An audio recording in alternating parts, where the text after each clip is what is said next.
যে ষড়যন্ত্রমূলক মিথ্যাচার ও অপপ্রচার করেছে মিটফোর্ড হত্যাকাণ্ডকে কেন্দ্র করে, তার এই ধারাবাহিকতায়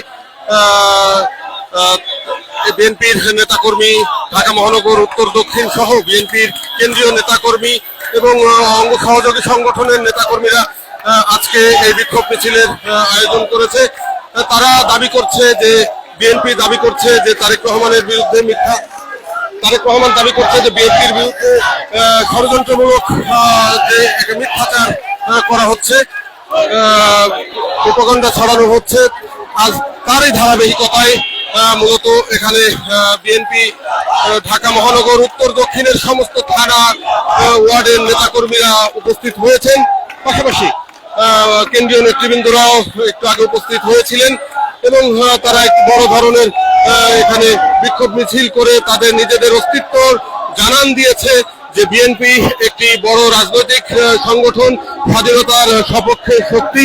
তারা কোনোভাবেই জনাব তারেক রহমানের বিরুদ্ধে এই ষড়যন্ত্রমূলক মিথ্যাচার অপপ্রচারের তারা মেনে নেবে না। তারা বিভিন্ন সময় বিভিন্ন রকম স্লোগান দিচ্ছে, আপনারা শুনতে পাচ্ছেন। দর্শক, তারা এই মুহূর্তে বাংলা ছাড়, জামাত শিবির, রাজাকার এসব স্লোগান এবং বিভিন্ন স্লোগান দিচ্ছে। আপনারা দেখতে পাচ্ছেন একের পর এক বিএনপি ঢাকা মহানগর উত্তর দক্ষিণের যত থানা আছে একাধিক থানার নেতৃবৃন্দ এবং তাদের সংগঠনের নেতৃবৃন্দ এখানে উপস্থিত হয়েছেন।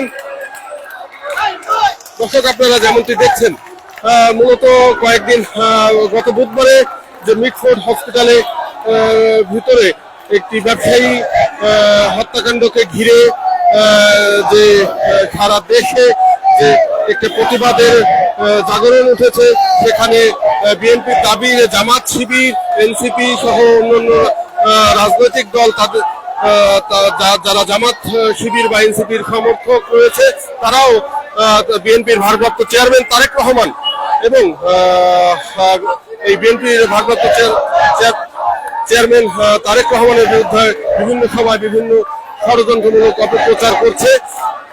তো তারই ধারাবাহিকতায় মূলত আজকের এই বিএনপির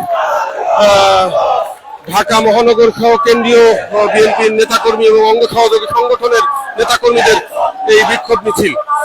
এখানে মূলত আজকের এই বিক্ষোভ মিছিল কেন্দ্র করে তারা তাদের অস্তিত্বের জানান দিচ্ছে যে বিএনপি একটি বড় রাজনৈতিক সংগঠন, যে সংগঠন কোনো মিথ্যা অপপ্রচার এবং